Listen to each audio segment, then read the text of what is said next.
اب غور کر لیں سارے لوگ، غریب تھے تو مسجد میں نظر آتے تھے، 5 ٹائم نماز میں نظر آتے تھے، نیکی کے کام بھی کرتے تھے، پیسے آتے گئے، مسجد سے دوری ہوتی گئی، اب نمازیں بھی جا رہی ہیں، جماعت بھی جا رہی ہے، دین کے لیے بھی ٹائم نہیں ہے، اور مال آیا اور عزت آئی، توڑی بدل گئی، انداز ہی بدل گیا، اب غریب رشتے داروں سے ملنا چھوڑ دیا، غریب دوستوں کے ساتھ بیٹھنا چھوڑ دیا، بندے کا پیر ہی زمین پہ نہیں رہتا، ارے اب تو وڈیرا ہو گیا، اب تو فلاں اسمبلی کا ممبر بن گیا، اب تو اتنی بڑی زمینوں کا مالک بن گیا، اب یہ چھوٹے موٹے لوگوں سے کیا ملنا ہے؟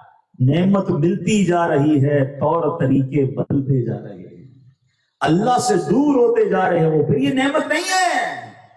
کیا قارون کے پاس خزانہ نہیں تھا؟ فرعون کے پاس بادشاہت نہیں تھی؟ کہاں گئے یہ سارے؟ برباد ہو گئے۔ آج بھی قارون زمین میں دھس رہا ہے، اے اپنے پیسے، اپنے مال، اپنے اقتدار، اپنی شہرت پر ناز کرنے والوں سنو، اگر اللہ ناراض ہے تو یہ پیسہ، یہ دولت، یہ سب کچھ کسی کام کا نہیں۔ اللہ سے دعا کریں کہ اللہ ہمیں وہ نعمت دے جو ہمیں تجھ سے قریب کر دے۔ وہ مال کیا کرنا ہے یار کہ مال آتا رہے اور میں اللہ سے دور ہو جاؤں۔ اب ایسے بھی لوگ ہیں جب مال بڑھ گیا تو زکوٰۃ بھاری پڑتی ہے۔ میں بہت بڑے سیٹھ کے پاس، بہت پرانی بات ہے، میں اس کے پاس گیا، بات چیت چل رہی تھی زکوٰۃ کی، ایک عجیب سا جملہ اس نے کہا جو مجھے بہت بعد میں سمجھ آیا۔ کہتا دعا کریں کہ میں اپنی زکوٰۃ پوری ادا کر دیا کروں، کیونکہ اب اتنے پیسے ہو گئے کہ زکوٰۃ بھی کروڑوں میں ہو گئی ہے، اب کروڑوں کی زکوٰۃ نکالنا امتحان بن جاتا ہے۔ اسی بندے کی جب ہزاروں میں زکوٰۃ تھی تو خوشی سے نکالتا تھا، لاکھوں میں تھوڑی پرابلم، کروڑوں زکوٰۃ ہو گئی کیونکہ اربوں روپے ہو گئے نا۔ ارے وہ پیسہ کس کام کا جس کی زکوٰۃ بھاری پڑ رہی ہے؟ اللہ نے دیا اور اللہ کی راہ میں خرچ کرنا مشکل لگ رہا ہے، یہی تو آزمائش ہے نا۔ تو کبھی بھی جو مالداروں کو دیکھ کر، گاڑی والوں کو دیکھ کر، گارڈز گھوم رہے آگے پیچھے، شہرت بڑی ہے، اس کو دیکھ کر دل چھوٹا نہ کیا کرو۔ اللہ سے ایک ہی بات مانگنا ہے، اللہ تو راضی ہو جا، اگر تو میری اس تکلیف پر راضی ہے۔ بات تھوڑی سی گہری کرنے جا رہا ہوں، لیکن جس کو سمجھ آ جائے گی نا اس کو مزہ آ جائے گا، تھوڑی گہری بات ہے، سمجھو میری بات۔ عام انسان جو ہوتے ہیں، علماء فرماتے ہیں، اللہ والے فرماتے ہیں، جو عام انسان ہوتے ہیں وہ پتہ کیا دعا کرتے ہیں؟ اے اللہ مجھے اس حال میں رکھ جس میں میں راضی ہوں۔ ہم نارملی کیا دعا کرتے ہیں؟ اللہ بیماری دور کر دے، پریشانی دور کر دے، کاروبار میں برکت دے دے، نوکری مل جائے، گھر بن جائے۔ کیا مقصد ہے اس کا؟ کہ یہ والا حال میں چاہتا ہوں، اللہ یہ دے دے۔ نارملی ہماری دعائیں ایسی ہیں، مگر جو عارف باللہ ہوتے ہیں نا، جو اللہ والے ہوتے ہیں، وہ پتہ کیا دعا کرتے ہیں؟ کہتے ہیں یا اللہ اس حال میں رکھ جس حال میں تو راضی ہے۔ اگر تو ہماری تکلیف میں راضی ہے، اللہ اگر تو ہمارے دکھ میں راضی ہے، اللہ اگر تو ہماری غربت میں راضی ہے، اے اللہ اگر تو ہماری بے قراری میں راضی ہے، یا اللہ پھر میں تو راضی ہے نا۔ سوچو نا، جو منانے والا، میرا خالق، میرا مالک، اگر وہ راضی تو پھر سکھ کو کیا کرنا ہے؟ کیونکہ اگر سکھ مل کر اللہ ناراض ہو گیا، یعنی میں اللہ سے مانگوں اللہ دولت دے دے، اللہ نے دولت تو دے دی مگر رب ناراض ہو گیا، اللہ نے مکان تو دے دیا مگر رب ناراض ہو گیا، کیا کرنا ہے میں نے اس مکان کو، اس دولت کو؟ اللہ اولاد دے دے، اولاد ملی، ایسی نافرمان اولاد ہوئی، یا ہم نے اتنی بری تربیت کی کہ ہم سے ہی رب ناراض ہو گیا، کیا کرنا ہے مجھے اس اولاد کو؟ ایک ہی بات اللہ سے مانگنی چاہیے، اللہ مجھے اس حال میں رکھ جس حال میں تو راضی ہے، اور اگر وہ حال میرے لیے تکلیف والا ہے میں اس میں بھی راضی ہوں۔ کبھی یہ کر کے دیکھنا، یہ بات گہری ہے۔ ہاں کبھی آپ نے سپرد کر دیا نا اپنے آپ کو، ہاں سبمٹ کر دیا، سبمیشن کہتے ہیں اس کو، سپرد کر دیں، اللہ میں راضی جس حال میں تو رکھے۔ وَأُفَوِّضُ أَمْرِي إِلَى اللَّهِ، قرآن کی آیت ہے نا، میں اپنا حال، اپنے معاملات اپنے رب کے سپرد کرتا ہوں۔ وَأُفَوِّضُ أَمْرِي إِلَى اللَّهِ إِنَّ اللَّهَ بَصِيرٌ بِالْعِبَادِ، اللہ اپنے بندوں کو دیکھ رہا ہے، وہ دیکھ رہا ہے نا میں کس حال میں ہوں، بس میں اس کے حوالے، اللہ سب تیرے تجھے سونپے۔ جس دن یہ کر لیا نا آپ نے، پھر دیکھیے وہ اپنے غیب کے خزانوں سے کیسے عطا فرماتا۔ کوئی بندہ آپ کو، آپ کا بیٹا آ کر کہے ابو مجھے کچھ نہیں چاہیے، مجھے میری کوئی ڈیمانڈ نہیں ہے، جو آپ حال میں رکھے میں اس حال میں راضی۔ اور ایک بچہ ہو کہ مجھے اتنے پیسے دو، اتنے کپڑے دو، اتنی تنخواہ دو، اتنی چیزیں دو، دونوں میں سے کس پہ زیادہ پیار آئے گا؟ یہ ہر وقت مانگتا ہے اور یہ کہتا ہے آپ جس حال میں رکھیں اس حال میں راضی۔ یہ بلا تمثیل، ہم اللہ کی اولاد کوئی نہیں، ہم تو بندے ہیں اللہ کے. مگر جب بندہ اللہ کو یہ کہتا ہے نا، اللہ میں تیری ہر رضا میں راضی، تیرے ہر فیصلے میں راضی، مجھے تو جس حال میں رکھے میں اس حال میں راضی، کر کے دیکھو. پھر دیکھو وہ رب کیسے کرم کے دروازے کھولتا ہے. وہ کریم ہے، ہاں وہ سخیوں کو دینے والا ہے، وہ عطاؤں کے در کھولنے والا ہے. ساری دنیا میں خزانے اسی کے بٹ رہے ہیں. میں اس سے راضی ہو گیا. پھر سے دیکھو زندگی کا جو لطف ملتا، اللہ کرے میں بھی ایسا بن جاؤں. باتیں تو بڑی بڑی اللہ کرے، اور جو میرے نصیب میں نہیں وہ مجھے کوئی دے نہیں سکتا، مجھے کوئی بھی نہیں دے سکے گا. ہاں میں جتنی بھی کوشش کر لوں. اگر یہ بات سمجھ آ گئی نا تو بندہ پھر حرام کی طرف، برے کاموں کی طرف، ظلم و زیادتی کی طرف نہیں جاتا. بہرحال اس واقعے سے جو مین چیز میں سمجھانا چاہ رہا ہوں، میں اس بات سے تو ہٹ گیا، لیکن بہرحال اچھی باتیں ہو گئی، پیاری باتیں ہو گئی. موضوع میرا پتہ کیا ہے؟ اس بندے نے سچ بولا، حرام نہیں کمایا اور سچ بولا. یہ زبان جو ہے نا پیارے اسلام بھائی، اللہ کی بہت بڑی نعمت ہے. یہ بظاہر تو ایک چھوٹی سی گوشت کی بوٹی ہے، لیکن اگر کوئی اپنی زبان کا درست استعمال کر لے، اچھا استعمال کر لے، کتنا کمال کی نعمت ہے یہ. الا اللہ، لا الہ الا اللہ، پڑھو لا الہ الا اللہ، حق لا الہ الا اللہ، حق لا الہ الا اللہ، پڑھو لا الہ الا اللہ محمد الرسول اللہ صلی اللہ علیہ وسلم. اے نوشہرہ فیروز والوں، کتنی بڑی نعمت ہے زبان. پتہ ہے آپ کھیتوں میں جاتے ہوں گے، پودے لگاتے ہوں گے، پودا لگتا ہے، پانی ڈالو، کھاد ڈالو، کوشش کرو. 100 پودے لگاؤ تو 10 پودے بڑے ہوتے ہیں. درخت بننے میں کتنی دیر لگتی ہے، کتنی محنت. مگر آپ کو پتہ ہے جو ایک بار لا الہ الا اللہ کہے اس کے لیے جنت میں درخت لگا دیا جاتا ہے. ایک بار سبحان اللہ کہے جنت میں درخت لگ جاتا ہے. کہو سبحان اللہ. ایک بار الحمدللہ کہے جنت میں درخت لگ جاتا ہے. ایک بار اللہ اکبر کہے جنت میں درخت لگ جاتا ہے. کتنی دیر، سیکنڈز. اتنی کمال کی نعمت ہے زبان. مگر اس زبان کا اچھا استعمال کریں تو نا. آج کل تو موبائل فون ہے، سوشل میڈیا ہے، لگے ہوئے اس کے اوپر گھنٹوں گزر جاتے ہیں، اللہ رسول کا ذکر نہیں کرتے. لیکن یہی زبان اگر اللہ کی نافرمانی میں چلے، اللہ اکبر، ایک کفریہ کلمہ زبان سے نکل جائے بندہ ایمان سے خارج ہو جاتا ہے. ہاں یہ زبان ہے بڑی خطرناک، اچھی بھی بہت ہے، مگر اس کا استعمال ٹھیک نہ ہوئے جھوٹ بول کر اللہ کو ناراض کروا سکتی ہے، جہنم کے گہرے گڑھے میں گرا سکتی ہے، برباد ہو جاتا ہے انسان. آج جو میرا موضوع ہے نا پیارے اسلامی بھائی، وہ ہے جھوٹ. یہ جھوٹ اس قدر بری بلا ہے، اتنا عام ہو چکا ہے. ہم جب چھوٹے تھے نا تو لوگ کبھی کبھی جھوٹ بولتے تھے، مگر آج ایسا لگتا ہے بندہ کبھی کبھی سچ بولتا ہے. اتنا جھوٹ، کاروبار میں جھوٹ، دوستی یاری میں جھوٹ، رشتہ داری میں جھوٹ، ہنسانے کے لیے جھوٹ، خامخواہی جھوٹ، سچ بولنا ہی نہیں ہے. نہ کرے پیارے اسلامی بھائی. اگر یہ جھوٹ کی عادت ہو گئی تو ہم کہیں برباد نہ ہو جائے. جھوٹ کتنی بری بلا ہے. حضرت عیسیٰ علیہ السلام کے دور کا آپ کو واقعہ سناتا ہوں. حضرت عیسیٰ علیہ السلام کے پاس بہت سارے بچے جمع ہو جاتے تھے. آپ علیہ السلام انہیں اللہ کی عطا سے بتا دیتے تھے کہ تمہارے گھر والوں نے آج فلاں چیز پکائی ہے، کچھ بچا کر رکھی ہے، کچھ چھپائی بھی ہے. گھر جاتے تو بچے بتاتے آج آپ نے کھانا بنایا ہمارے لیے چھپا لیے. گھر والے حیران ہوتے تمہیں کہاں سے پتا چلا؟ وہ بتاتے حضرت عیسیٰ علیہ السلام نے. تو اب لوگوں نے اپنے بچوں کو حضرت عیسیٰ علیہ السلام کے پاس جانے سے روکا، کہا کہ وہ جادوگر ہیں، اب بچوں نے نہیں جانا ہے. حضرت عیسیٰ علیہ السلام بچوں کو ڈھونڈتے ہوئے ان کے گھر آئے. کہا بچے کہاں ہیں؟ تو کہا وہ یہاں نہیں ہیں. تو کہا پھر مکان میں آوازیں آ رہی ہیں، کون ہے؟ تو گھر والے جھوٹ بولتے رہے، کہتے ہیں یہاں تو سور ہیں، بچے نہیں ہیں، جانور ہیں. وہ جانور بھی کون سا والا؟ سور ہیں. جھوٹ بولا نا. حضرت عیسیٰ علیہ السلام نے فرمایا ایسا ہی ہوگا. جب دروازہ کھولا تو بچے نہیں تھے، وہ سارے کے سارے سور بن چکے تھے. جھوٹ یہ تباہی ہے، یہ اللہ کو ناراض کرنے والا کام ہے.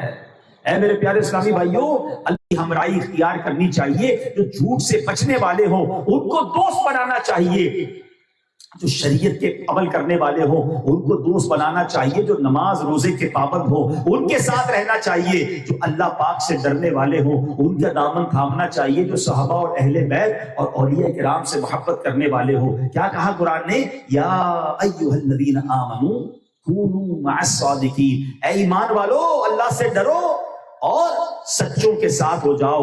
یا ایھا الذین آمنوا اتقوا اللہ وکونوا مع الصادقین، اے ایمان والو اللہ سے ڈرو اور سچوں کے ساتھ ہو جاؤ۔ تو سچے ڈھونڈنے ہیں، اچھے ڈھونڈنے ہیں، مگر آج حال کیا ہے؟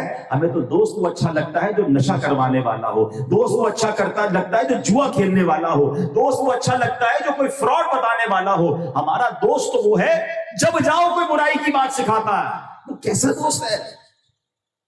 روایتوں میں آتا ہے دوست وہ ہوتا ہے جسے دیکھ کر خدا یاد آ جائے۔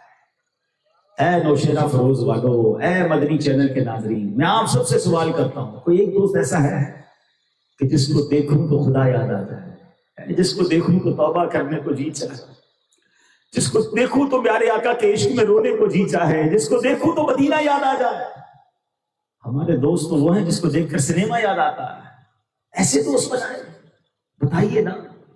ہوتا ہے ایسا، جنازہ ہو رہا ہوتا ہے، دوست کا جنازہ ہے، اور لوگ کہتے ہیں بھائی جنازہ پڑھیں، دوستوں کو کہتے ہیں ہمارے کپڑے پاک نہیں ہیں، ہمیں جنازہ پڑھنا نہیں آتا۔ ایسے دوست بنائے جو آپ کا جنازہ بھی نہ پڑھ سکے۔ دوست تو وہ ہو جو دنیا میں بھی مجھے نیکی کی طرف لے جائے، مر جاؤں تو قبر پر آ کر دعا کرے، جنازہ پڑھے میرا، دعا ایصال ثواب کرے۔ اچھے دوست کی فضیلت بتاؤں آپ کو؟ ہاں، خوش نصیب ہے جن کے اچھے دوست ہیں، نیک دوست ہیں، پرہیزگار دوست ہیں۔ ڈھونڈ لیں، دنیا میں ڈھونڈ لیں، کیونکہ حدیثوں میں یہ مضمون ملتا ہے جب قیامت کا دن ہوگا نا تو وہ نیک لوگ جو جنتی ہوں گے، جن کو جنت مل چکی ہوگی، وہ اللہ کی بارگاہ میں کھڑے ہو جائیں گے۔ ایک حدیث میں تو یہ بھی الفاظ ہیں کہ جیسے مان والی ضد ہوتی ہے نا، جھگڑا، اللہ سے وہ بندہ جھگڑا کرے گا پیار والا، اے اللہ تو نے میرے دوست کو جہنم میں ڈال دیا، اے اللہ اس نے میرے ساتھ نمازیں پڑھی، روزے رکھی، میں گواہی دیتا ہوں، وہ عبادت کی میرے ساتھ۔ اللہ فرمائے گا جا اپنے دوست کو جہنم سے نکال کر لے آ۔ یہ بندہ جہنم میں جا کر اپنے دوست کا ہاتھ پکڑ کے واپس لے آئے، اور اللہ اس نیک بندے کی شفاعت کی برکت سے اس گناہگار دوست کو بھی جنت میں داخل فرما دے گا۔ بتاؤ نا، کوئی ایک دوست ایسا ہے میرے اور آپ کے پاس؟ سوچئے، غور کیجئے کہ جو اگر اللہ نہ کرے ہو جائے تو وہ اللہ کی بارگاہ میں کھڑا ہو جائے کہ یا اللہ میرا دوست ہے، گناہگار ہے، میرا دوست ہے، نمازیں پڑھتا تھا میرے ساتھ، وہ بھی غلطیاں مولا، روزے رکھتا تھا۔ اچھے نیک دوست بھی ڈھونڈو اور ان کے ساتھ کچھ وقت بتا لو۔ میں آپ کو اچھا مشورہ دوں، آپ دعوت اسلامی کی قافلوں میں سفر کر لیں، بڑے نیک اسلامی بھائی مل جائیں گے۔ میں سارے دعوت اسلامی والوں کی بات نہیں کرتا، تلاش کریں، اس میں بھی نیک اعمال والے، 12 ماہ والے، تلاوت کرنے والے، تہجد گزار آپ کو مل جائیں گے، قافلوں میں ملیں گے۔ آپ ان کے ساتھ قافلوں میں سفر کر لیں گے انشاءاللہ۔ ان میں کوئی تو اللہ کا نیک بندہ ہوگا نا، اس کے ساتھ نمازیں بھی پڑھ لوں گا، تہجد بھی پڑھ لوں گا، روزہ بھی رکھ لوں گا، جناب کوئی نیکی کی دعوت بھی دے دوں گا، کوئی اچھا کام کر لوں گا، تو وہ نیک لوگ اللہ کی بارگاہ میں میری سفارش کر دیں گے۔ تو یہ سوچنا ہے، اللہ نے قرآن میں مجھے اور آپ کو کیا خوبصورت راستہ بتایا ہے کہ اے ایمان والو اللہ سے ڈرو اور سچوں کے ساتھ ہو جاؤ۔ پلیز اے میرے نوجوانوں جو بڑی تعداد میں مجھے سن رہے ہیں، آج نوجوان برباد کیوں ہو رہے ہیں؟ کوئی شراب میں پڑ گیا، کوئی نشے میں پڑ گیا، کوئی جوئے میں پڑ گیا، کوئی جناب چوری چکاری میں پڑ گیا۔ کیسے؟ برے دوستوں کی وجہ سے۔ ہاں، برے دوست ہی برا بناتے ہیں۔ اچھے کی صحبت تجھے اچھا بنائے گی اور برے کی صحبت تجھے برا بنائے گی۔ اگر آپ کو یقین نہیں آ رہا نا تو چلیں آپ ایک کام کریں، میں آپ ہی کا ایک ٹیسٹ لیتا ہوں۔ اتنی بڑی تعداد میں لوگ بیٹھے ہیں، میں آپ ہی کا ایک ٹیسٹ لیتا ہوں۔ آپ کو کوئی بھی چور مل جائے، جواری مل جائے، شرابی مل جائے، نشئی مل جائے، بدماش مل جائے، کوئی ایسا بندہ ملے جو کرمنل ہو، اس سے ایک سوال کیجئے گا، یار یہ عادت کہاں سے ملی، یہ تم بن کیسے گئے، کس کی وجہ سے؟ اچھا پورا مجمع ذرا مل کر جواب دے، اس کا جواب کیا ہوگا؟ کس کی وجہ سے؟ دوستوں کی وجہ سے۔ جواب بھی پتا ہے آپ کو۔ کوئی یہ نہیں کہے گا آپ کو کہ یار میری برتھ ڈے تھی، سالگرہ کا دن تھا، ابو نے پستول لا کے دی، بیٹا ڈکیتی شروع کر دے، یا ایک دن میں نے بڑے اچھے امتحان میں نمبر لے کر آیا تھا تو اماں نے چرس کا سگریٹ دیا تھا۔ کوئی بھی نہیں کہے گا۔ فلور پر فرسٹ فلور والے، سیکنڈ فلور والے اوپر بیٹھیں گے یا گھر خالی کریں گے؟ فوراً خالی کریں گے نا۔ اور کوئی کہے یار نیچے آگ لگی ہے نا اوپر تھوڑی لگی ہے میں تو سو رہا ہوں، تو لوگ کہیں گے بے وقوف ابھی نیچے لگی ہے تھوڑی دور میں اوپر بھی لگ جائے گی۔ اتنی عقل ہے کہ دنیا کی آگ سے دور ہو جاؤ، تو یہ عقل آپ کو کیوں نہیں آ رہی کہ جہاں جہنم کی آگ لگی ہوئی ہے، جہاں اللہ کی لعنت برس رہی ہے، آپ ان کے ساتھ بیٹھے؟ کاش کہ میرے نوجوانوں کو بات سمجھ آ جائے۔ آج میں نے آپ کو قرآن کے ذریعے سمجھایا کہ اچھے دوست ڈھونڈ لو، حدیث سنائی کہ اچھے دوست قیامت کے دن شفاعت کریں گے۔ اے شرابیوں کے ساتھ بیٹھنے والوں، اے جواریوں سے دوستی کرنے والوں، اے بدکاری اور بے حیائی کرنے والوں کے ساتھ بیٹھنے اٹھنے والوں، خدا کے واسطے توبہ کر لو۔ بری صحبت بدلو گے تو اچھے بن جاؤ گے۔ آپ بولو میں جواریوں کے ساتھ بیٹھ کر نمازی بن جاؤں، میں شرابیوں کے ساتھ بیٹھ کر باحیا بن جاؤں، میں دنیا کے ساتھ چیٹنگ کرنے والوں کے ساتھ بیٹھ کر سچا مسلمان بن جاؤں؟ نہیں ہوگا۔ اگر آپ کو نیک بننا ہے، اللہ کا پسندیدہ بننا ہے، تو پہلے اچھے دوست ڈھونڈیے، اپنی گیدرنگ چینج کیجیے۔ پنجابی شاعر ہے تو سندھ، لیکن چلے یہاں بھی پنجابی سمجھنے والے کچھ ہوں گے، وہ شعر مجھے بڑا پسند ہے۔ صوفی شاعر کہتا ہے نا، بھلے بدے دی صحبت یاروں، جنہیں دکان تاراں، سودا بھاوے ملے نہ لئیے، بھولے آن ہزاراں۔ کہتے اچھے بندے کی صحبت ایسی ہے جیسے عطر والے کی دکان۔ کیا ہوتا ہے عطر کی دکان میں؟ سودا بھاوے ملے نہ لئیے، پیسے خرچ نہ کریں، سودا لے ہی نہ، بھولے آن ہزاراں، فری میں خوشبو آتی ہے۔ جب بھی کسی عطر کی دکان میں جائیں، پہلا فائدہ، داخل ہوتے ہی آپ کو خوشبو کا بھپکا، او مزہ آ جاتا ہے، او ہو کیا مزہ آ گیا، فری، کوئی پیسے نہیں لگے، 2-4 سیمپل بھی لگا دیتا ہے۔ گھر بھی آگے بندہ سونگ رہا ہوتا ہے، دیکھو دیکھو کتنا پیسے نہیں لگے، فری میں لگا ہے۔ کیا مثال دیے کہ یہ ہے نیک آدمی کی صحبت۔ اے نوشیرہ فروز میں آنے والوں، تیرے سارے بیٹھے ہیں، آج آپ کچھ بھی لے کر نہ جائیں نا، تو بھی جو آپ بیٹھے ہیں آپ پر رحمت برس رہی ہے، نیک لوگوں کی صحبت ملی ہوئی ہے۔ سودا بھاوے ملنے نہ لئیے، بھلے آن ہزارہ، سب نوازے جا رہے ہیں کیونکہ اچھوں کی صحبت میں بیٹھے ہیں۔ یہ اچھے کی صحبت، نقصان کا کوئی سودا ہی نہیں ہے۔ اور وہ کہتے ہیں برے بندے دی صحبت یاروں، جنہیں دکان لوہاراں، کپڑے پاویں کنج کنج پئیے، چنگا پین ہزاراں۔ کہتے ہیں برے بندے کی صحبت ایسی ہے جیسے لوہار کی دکان۔ کبھی گئے لوہار کی دکان؟ لوہار کی دکان میں جائے نا، اب تو خیر کم ہو گئے، ورنہ پہلے آپ کے ہو سکتا ہے ابھی بھی ہوں گی، وہ چھری تیز کر رہے ہوتے ہیں، کوئی اوزار بنا رہے، چنگاریاں نکلتی ہیں، تو کہتے ہیں کپڑے کتنے بھی بچا لو، کوئی نہ کوئی چنگاری جو ہے نا سراغ کر ہی دیتی ہے۔ شراب نہیں پی، چوری کرنے کا ٹائم آئے گا، چوری کر تو لوں گا، مگر جب نبی پاک نے پوچھا تو کیسے جواب دوں گا کہ چوری کر کے آیا ہوں؟ جھوٹ کا تو وعدہ کیا، جھوٹ نہیں بولوں گا، چوری چھوڑ دی۔ بدکاری کرنے کا موقع آیا، جو ٹائم ہوتا ہوگا اس کا، ادھر گیا، کہتا کر تو لوں گا، لیکن کل اگر دربار رسالت نے پوچھ لیا تو جواب کیا دوں گا؟ جھوٹ تو بولنا نہیں ہے۔ شام کو آ کے نبی پاک سے کہتا ہے حضور ایک جھوٹ کیا چھوڑا، میری ساری برائیاں ختم ہو، میرے سارے گناہ ختم ہو گئے۔ یہ جھوٹ یہ برائیوں کی ماں ہے، یہ سمجھیے برائیوں کا منبع ہے۔ جب بندہ جھوٹ بولنے لگتا ہے تو پھر جناب اس کی ہر چیز بری ہونے لگ جاتی ہے۔ بچپن سے ہم یہ سن رہے ہیں کہ جھوٹے پر خدا کی لعنت، خدا کے واسطے جھوٹ سے بچیے۔ اور جھوٹ کی جو اور کمپلیکیشنز ہیں نا، حدیثوں میں آتا ہے کہ بندہ جب ایک جھوٹ بولتا ہے نا، اس کے منہ سے ایسی بدبو نکلتی ہے کہ فرشتہ 1 میل دور چلا جاتا ہے، رحمت کا فرشتہ 1 میل دور۔ اب اتنا جھوٹ لوگ بول رہے ہیں، پتہ نہیں فرشتے کتنے دور ہو گئے۔ اب ہم کہتے ہیں گھر میں برکت نہیں، کاروبار میں برکت نہیں، بیماری دور نہیں ہوتی۔ یار جھوٹ بول بول کے فرشتے تو سارے دور کر دیے۔ خود بھی سچ بولیں، اپنے بچوں کو بھی سچ بلوائیں۔ ہم تو بچوں کو انڈیلیبریٹلی غیر دانستہ تربیت کرتے ہیں جھوٹ کی۔ کیسے؟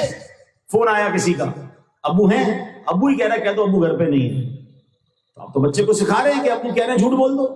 اب باہر دروازے پر کوئی کہا ابو سوئے ہوئے، بیٹا کہہ رہا ہے ابو خود جاگ رہے ہیں، کہہ رہے ہیں باہر جا کے کہہ دو ابو سو رہے ہیں۔ اس کا کیا مطلب ہے؟ آپ بچے کو ٹرین کر رہے ہیں، اور یہی بچہ بڑا ہو کر پھر ابو کو بھی گھما رہا ہوتا ہے۔ ابو ادھر گیا تھا، نہیں ادھر گیا تھا، دوست کے پاس نہیں میں پڑھنے گیا تھا، مدرسے گیا تھا، وہ گیا کہیں اور ہے، کیونکہ ابو نے سکھا دیا جھوٹ۔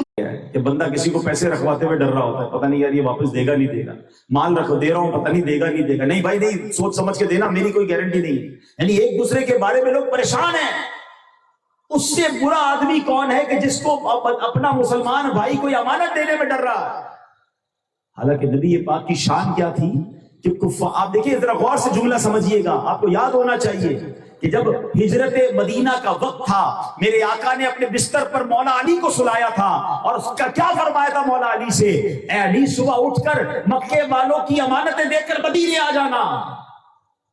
مکے والے تو جان کے پیاسے تھے، مکے والے تو اٹیک کرنے والے تھے. یعنی غور کیجئے، جو جان کے پیاسے تھے وہ بھی جانتے تھے یہ امانت دار ہیں، اپنی امانتیں نبی پاک کے پاس رکھواتے تھے.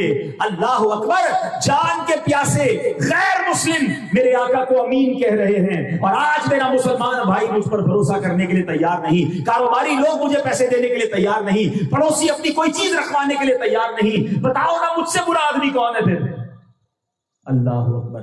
یہ منافقت کی نشانی ہے کہ جب امانت رکھوائی جائے تو اس میں خیانت کرے. ارے میرے بارے میں یہ مشہور ہونا چاہیے، بے فکر ہو کے دے دو یار، یہ آپ کے مال آپ کی چیز کا ایسے خیال رکھے گا جیسے اپنی چیز کا خیال رکھتا ہے.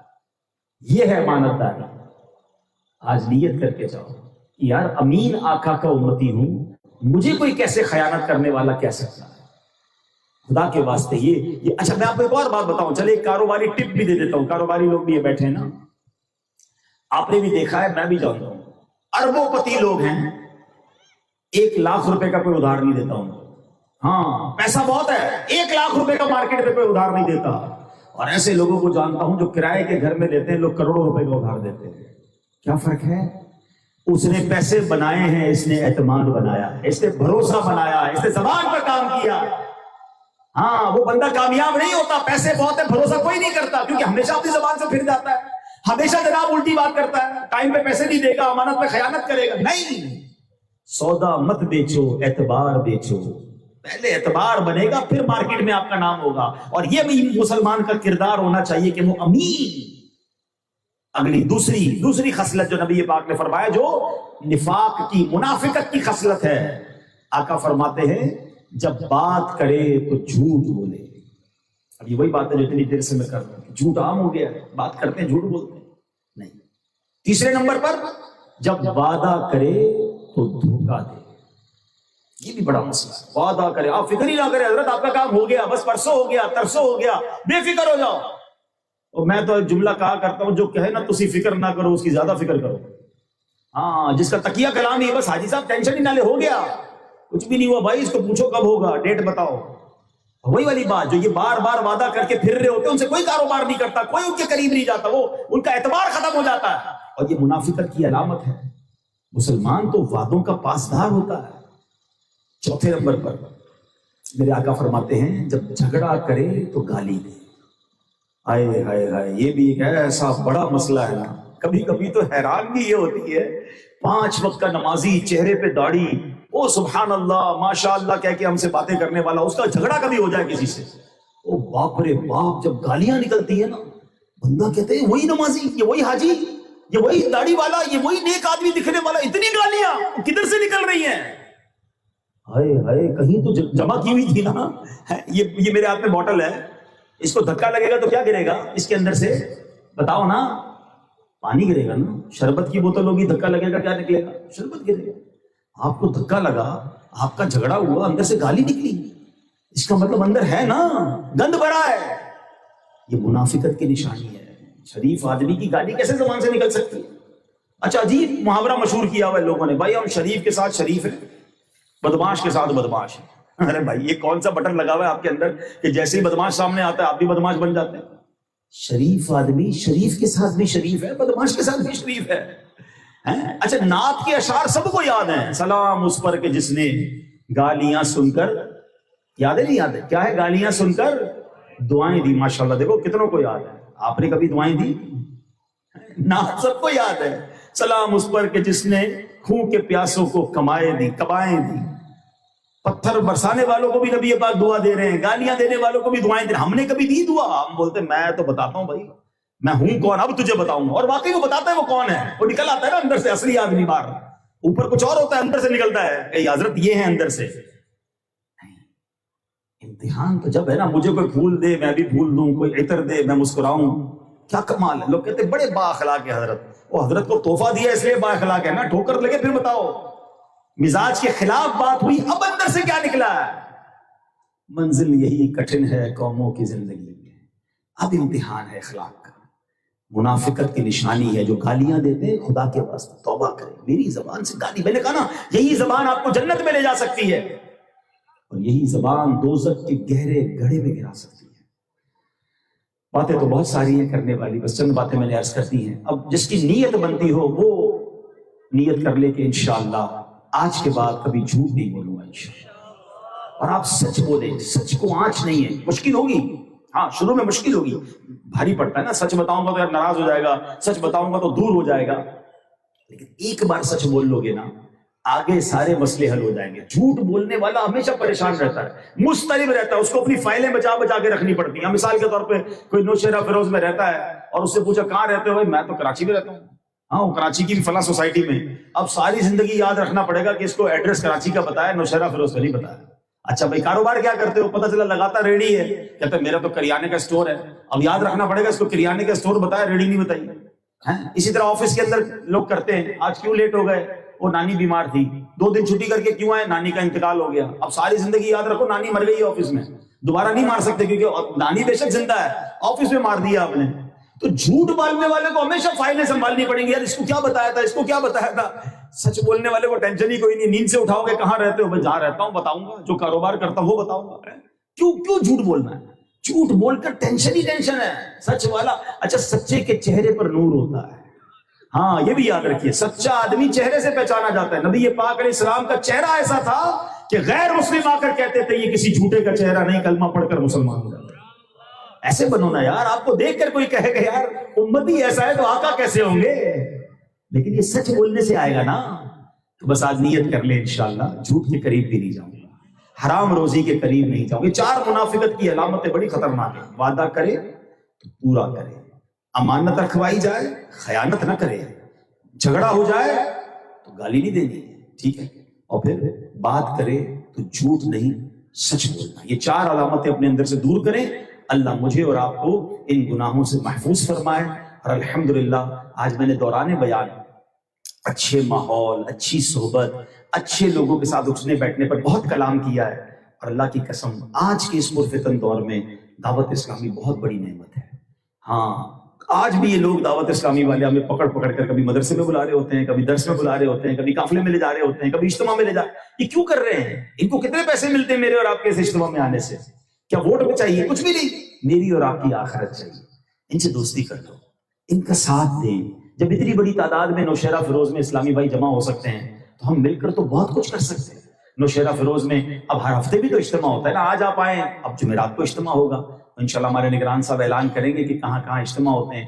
جو نوشہرہ فیروز کے آس پاس سے آئیں، آپ کے تقریباً شہروں میں اجتماع دعوت اسلامی کے ہر جمعرات ہوتے ہیں، آپ اس میں شرکت کریں. اگر آپ کے یہاں مساجد بن رہی ہیں، دعوت اسلامی کے مراکز بن رہے ہیں، بچے یا بچیوں کے مدرسے بن رہے ہیں، جامعۃ المدینہ بن رہے ہیں، ساتھ دیں ان کا. یہ جتنا دعوت اسلامی آگے بڑھے گی ہماری آنے والی نسلوں کا بھلا ہوگا. ہمارے آنے والی انشاءاللہ ہماری نسلیں نیک بنیں گی، گناہوں سے بچے گی، اچھی صحبتیں ملیں گی.